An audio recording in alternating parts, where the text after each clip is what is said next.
It's time for my good, bad and ugly with Volvo's XC90 here in its latest iteration, the model year 25.5, so the latest facelift. This here are a press car from Volvo Car Norway. I've had it for about 1 week and I've already driven 1,500 kilometers. Because I'm currently on a little Easter road trip with this car.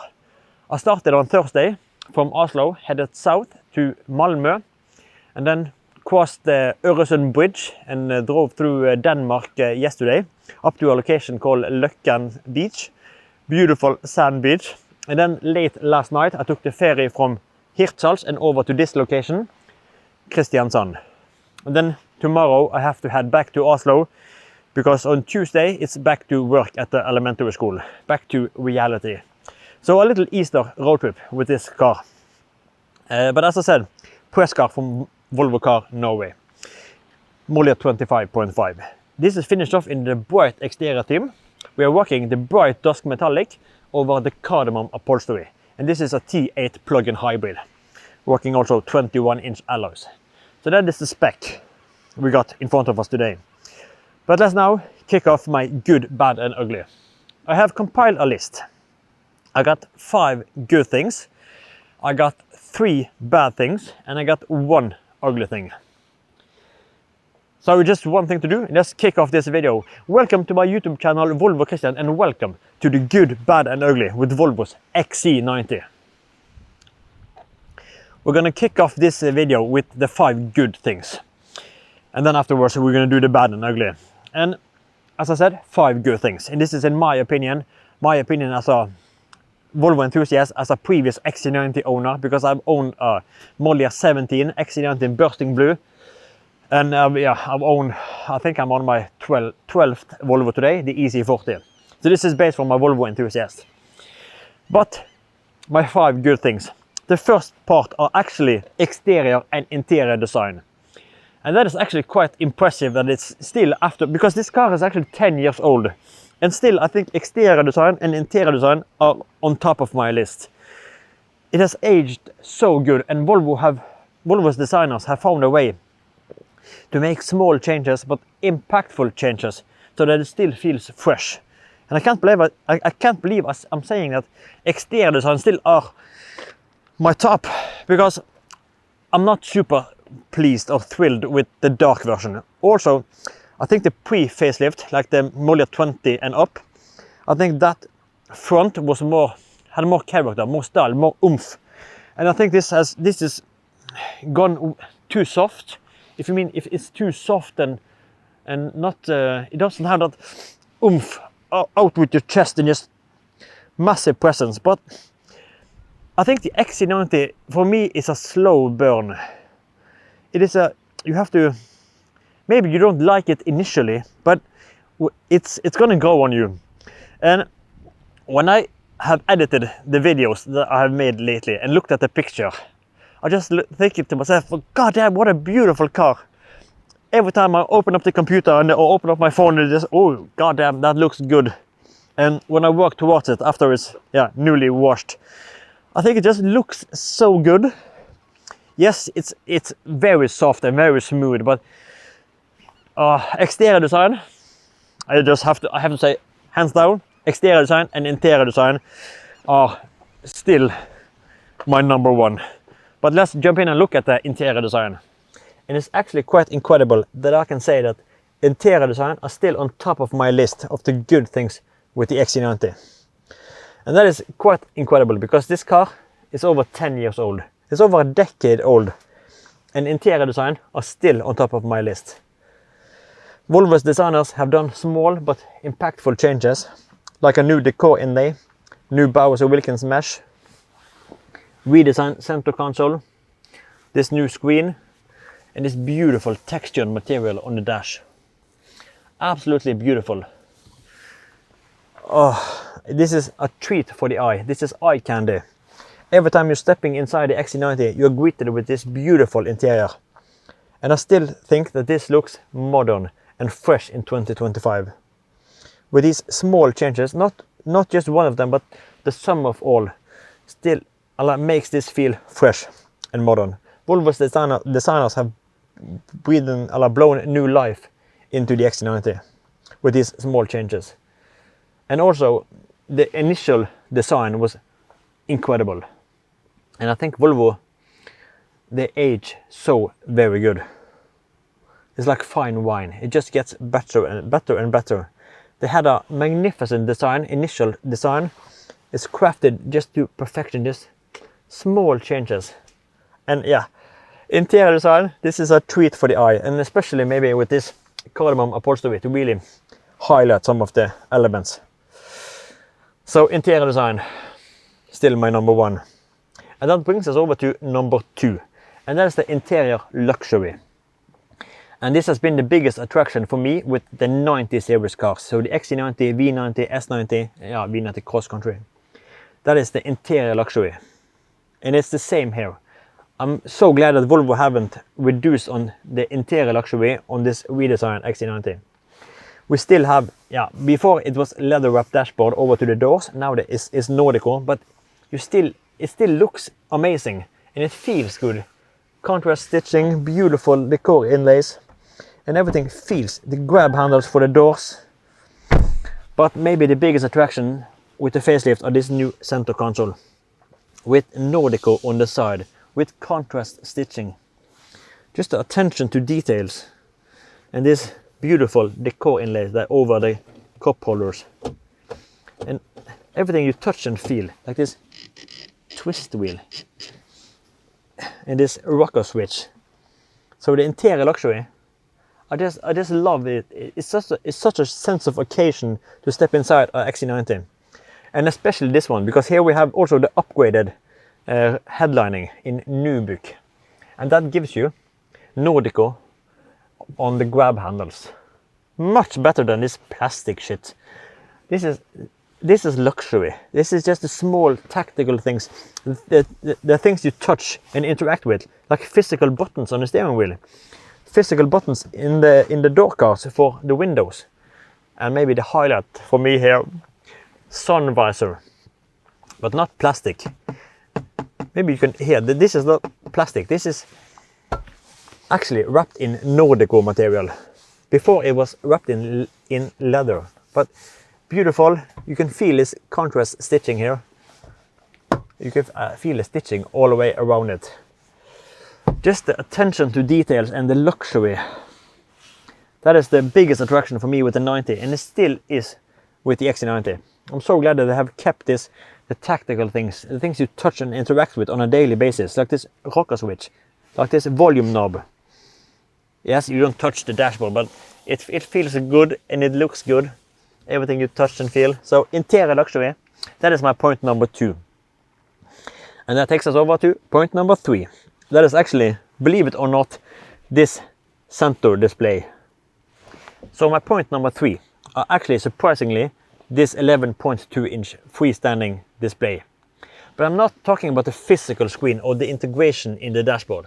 I'm talking about the user interface, the layout, the graphics. What I love with this screen or this user interface, we have big icons, easy to navigate. Here we have the quick controls. Here we have the settings, driving. As you see, huge icons, easy to press while you are driving. If you need to adjust something while you are driving. Easy access to drive modes and your battery management. Everything is just so easy, and big icons. Seat ventilation, seat heating. So the graphics, I think it looks absolutely amazing. And here we have the home screen and this contextual bar, and if you press it this once, then your map will get bigger, and you can take it back again with this contextual bar and media information and phone connection. I just love the graphics. Over my test period, it has been sometimes quite laggy, but I know we get a new processor chip from model 26, this Snapdragon Qualcomm processor chip, and that will make it faster. But this, beside the slow interaction, I think the graphics are very, very good. The layout, everything you touch and feel, or touch and interact with. So that's why that's my thumbs up for the infotainment, and my point number three. And that takes us over to my point number four. And yes, this is optional, but the Bowers & Wilkins, holy crap. That is incredible, and I have to mention it.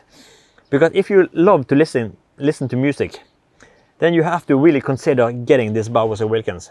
And finally now, because over the last years with the Android-based cars, with the Bowers & Wilkins, we have lost the equalizer.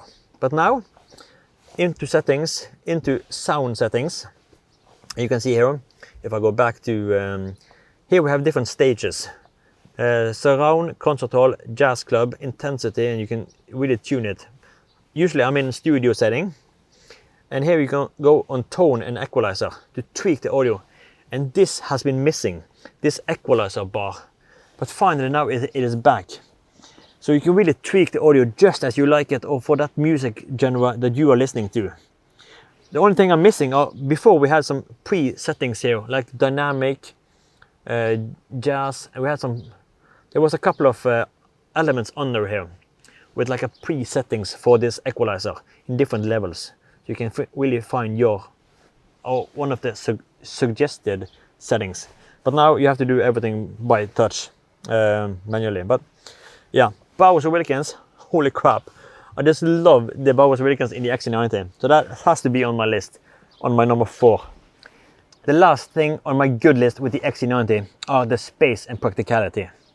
It's such a huge car with massive amount of space, both for yourself and for to store something. Good space in the front cabin. Good space in the back seats. And if you don't need the 6th and 7th seats, there's an abundance of storage space back in the XC90. So much space available.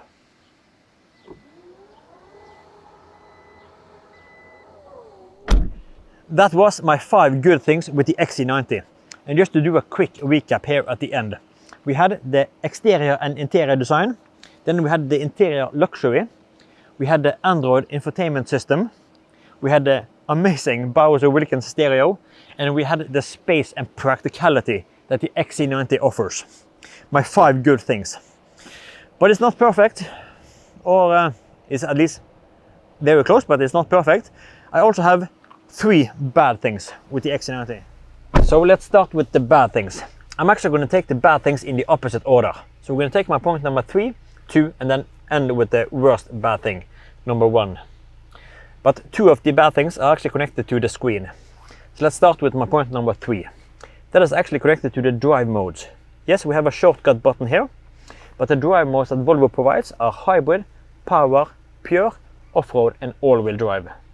Previously, we had a drive mode called individual. I had that in my own XC90.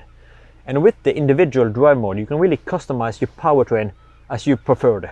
So you can have the power delivery in power for more sporty and agile driving, or response from the accelerator pedal. But you can have the suspension in comfort. But what I used it for, because I had a roof box on my XC90. I had a Skigard 860 touring box.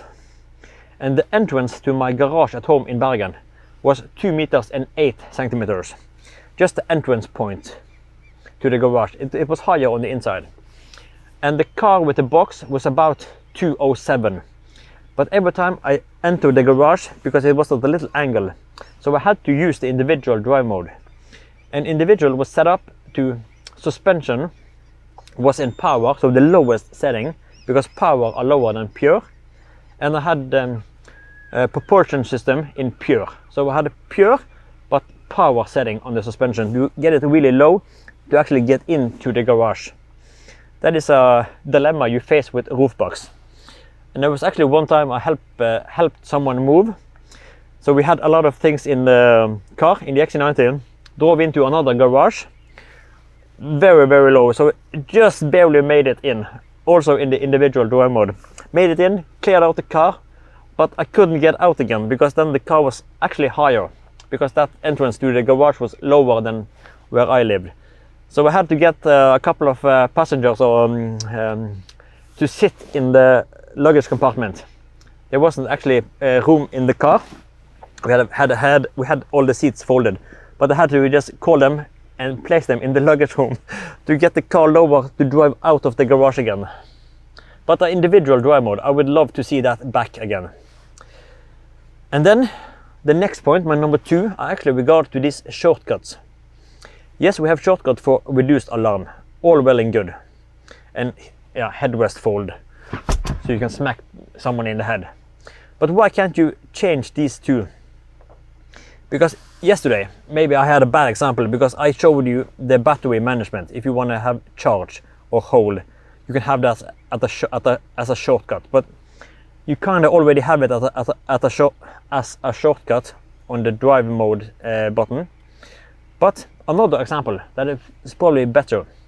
Let's say you want to take off this wireless phone charger. Or let's say you want to adjust the passenger seat from your driver seat. So let's kick off those two. And you have to count with me. So 1 press on the car, 1 press on the settings, 1 press on controls, and 1 slide. So we are at 4. And here we have the wireless phone charging. So that's 5 presses to just take off this plate. If you want to put your wallet here or something. So 5 presses to take off that one. And if we go, turn on, 1 more press. So that's still 5. And here we have adjust passenger seat, 6. So there's 6 presses to adjust the passenger seat. And I actually remember using that in my own XC90 sometimes. But that was super easy to have it because I did it frequently when I had an elderly passenger with me. So I was sitting here and she entered and I adjusted her seat from my side.